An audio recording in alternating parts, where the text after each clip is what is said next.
2 weeks ago, James Gunn released the teaser for the new Superman, and the internet went on a war, while the world celebrated the return of DC's first superhero. A second group of people labeled the teaser as a shit show. With calls of boycotting the movie and demands of restoring the Snyderverse, the DC fans are now divided in two sides. So, how the fuck did we got here? Well, it all started with Zack Snyder. In 2013, he directed Man of Steel, the film that started the cinematic universe of DC.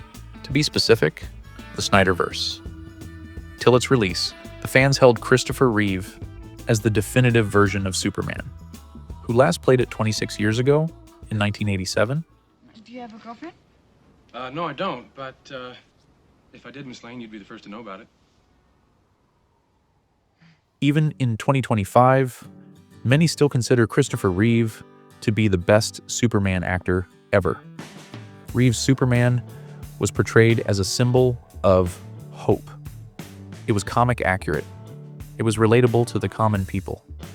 His movies made the Boy Scout persona of Superman so iconic.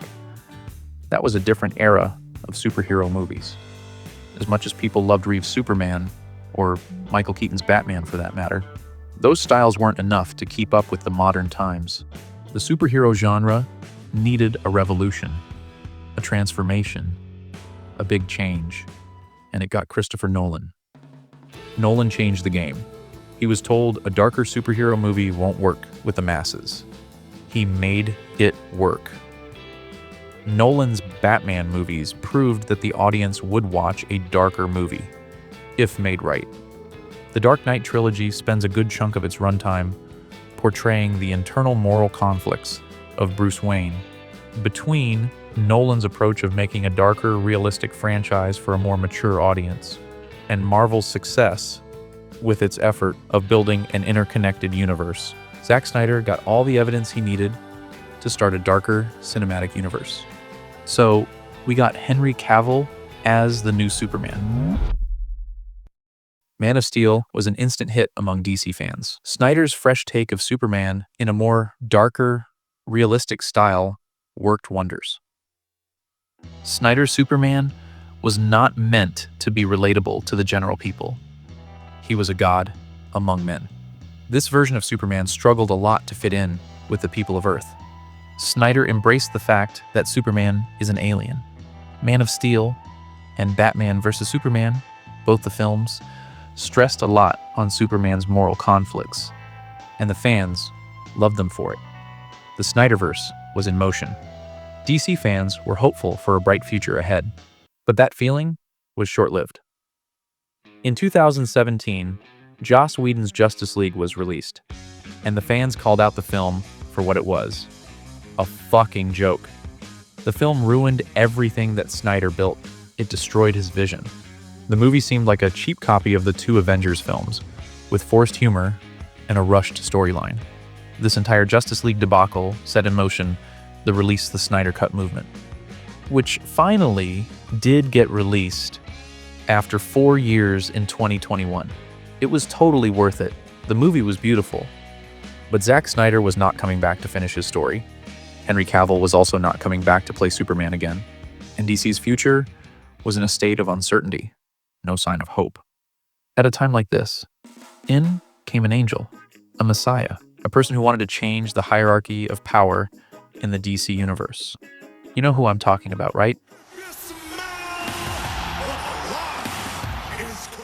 Dwayne Johnson promised to change the DC universe for good.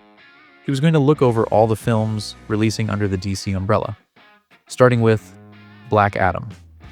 Fans were excited again as rumors of Henry Cavill returning as Superman surfaced over the internet. DC's future was, again, looking bright under the supervision of Dwayne Johnson. But that feeling was short-lived. Again, James Gunn took over the reins of DCEU and announced the reboot of the already messed up universe. And 3 weeks after he was seen in Black Adam, Henry Cavill stated he is, after all, not returning as Superman. Fans held Gunn responsible for the exit of Cavill and the ending of Snyderverse for good. This marked the division of the DC fandom into two groups. But to Gunn himself, there was no point in looking back. To him and many fans, it was time to move on from the Snyderverse. He didn't take much time to reveal the roadmap of the new DC universe, his DC universe. And it started with... So when the new Superman teaser went live, fans from all corners of the world expressed their excitement for the new beginning of DC. Gunn's version of Superman is taking the hero back to its roots. The dark, grim tone of Zack Snyder is gone. The bright-colored, high, saturated theme is back.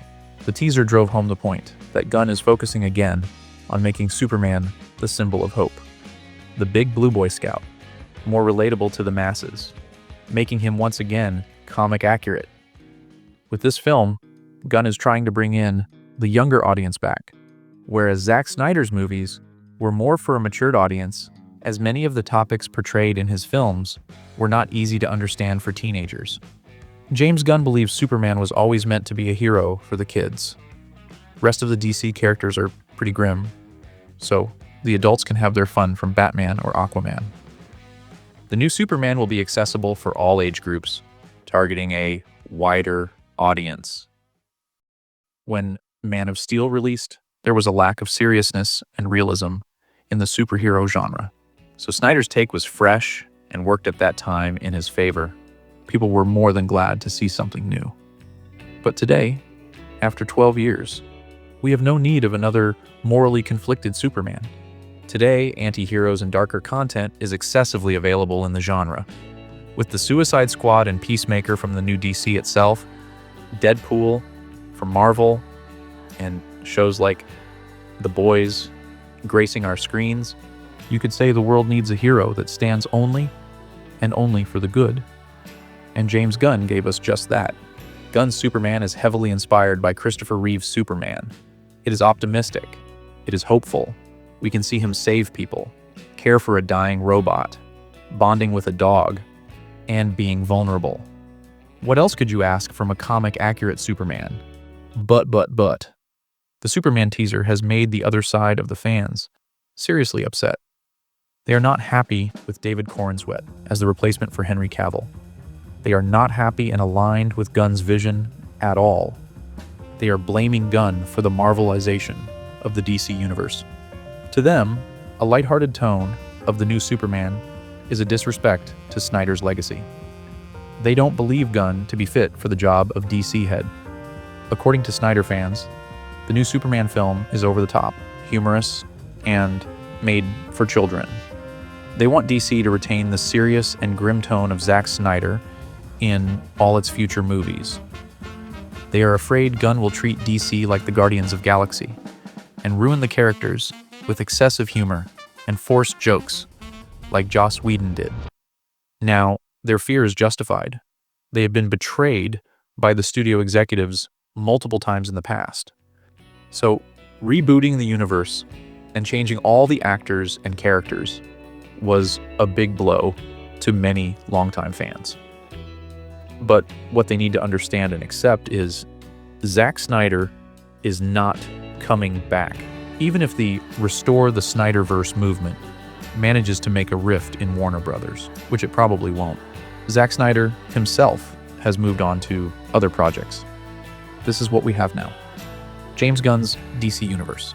He has managed to display his excellence before in movies like The Guardians of the Galaxy, The Suicide Squad, and in Peacemaker. Yeah, I agree that the larger DC's tone doesn't match with those examples, but Superman is a hero specifically made to attract kids and teenagers. I believe Gunn can pull it off really well. He has previously worked with larger-than-world characters and made them relatable to the masses. He has almost always found ways to display emotional depth in his characters and stories, even with a presence of humor in the movie. For now, DC's upcoming projects, under Gunn's supervision, are looking strong, with Creature Commandos working well with the fans. Jason Momoa being cast as Lobo for the new Supergirl movie, which is a big thing as he has always wanted to play that character. Even before Aquaman. The Brave and the Bold is set to introduce the Bat family in the DCU, and many more other projects are also in line. DC's future is again looking hopeful to many of its fans. Will it be short-lived again? Time will tell. At least we're getting superhero movies. unlike the horror genre, where these three non-horror films started the genre.